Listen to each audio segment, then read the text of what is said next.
Rh negative, the blood that shouldn't exist. Part 1, the blood that shouldn't exist. There are questions humanity has asked since the beginning of time. Where did we come from? Why are we here? And why are some of us different? Not different in appearance, not different in intelligence, but different in something far deeper, something hidden beneath the skin, something in the blood. For most people, blood is just biology. Red cells, white cells, oxygen and iron. But for a small percentage of the world's population, blood carries a mystery science still cannot fully explain. This is the story of Rh negative blood. The rarity. More than 85% of humans on Earth share one thing in common. They are Rh positive. But around 15% of the global population is Rh negative. And in some regions, that number drops to less than 1%. If evolution favors survival, then traits that create risk usually disappear. And yet, Rh negative blood persists, even though it can cause serious complications during pregnancy, even though it offers no known evolutionary advantage, even though it defies simple explanation. Why? The first questions. Scientists discovered the Roche factor in 1937. Almost immediately, they noticed something strange. If an Rh negative mother carries an Rh positive child, her immune system may treat the fetus as a threat, producing antibodies as if the baby were a foreign invader. Biologically, this makes no sense. Why would evolution allow a system that attacks its own offspring? Unless that bloodline did not originate in the same genetic stream.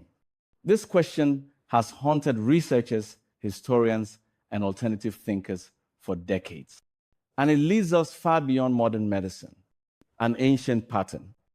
Long before microscopes or DNA sequencing, ancient civilizations were already telling stories about beings who came from the sky. The Sumerians spoke of the Anunnaki gods who descended from the heavens and shaped humanity. The Egyptians wrote of gods who ruled before the pharaohs, tall, luminous beings whose blood was sacred. The Bible speaks of the Nephilim, described as the sons of God who walked among humans. Across cultures separated by oceans and millennia, the same theme appears. Beings who were not entirely human, beings whose bloodlines mattered, beings who passed something down. Is this coincidence or memory? The blood of kings. Fast forward thousands of years. European royal families obsessively guarded their bloodlines. Intermarriage was not just tradition, it was policy. Why? Because blood meant legitimacy, power, divine right.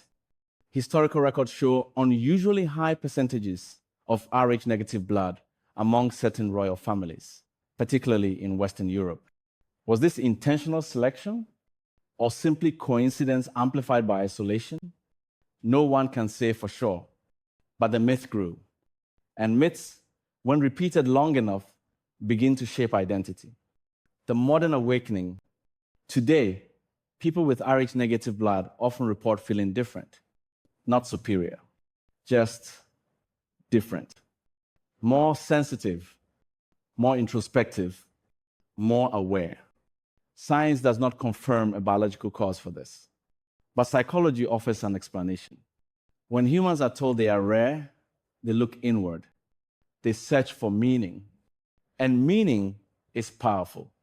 It shapes identity. It shapes belief. It shapes destiny. A question, not an answer. So what is the truth? Are Rh negative individuals descendants of ancient beings? Are they evolutionary anomalies? Or simply humans carrying a rare genetic variation that became wrapped in mythology? The honest answer is this: we don't know. And perhaps we don't need to, because the real story isn't about blood. It's about humanity's eternal search for purpose. And this is only the beginning.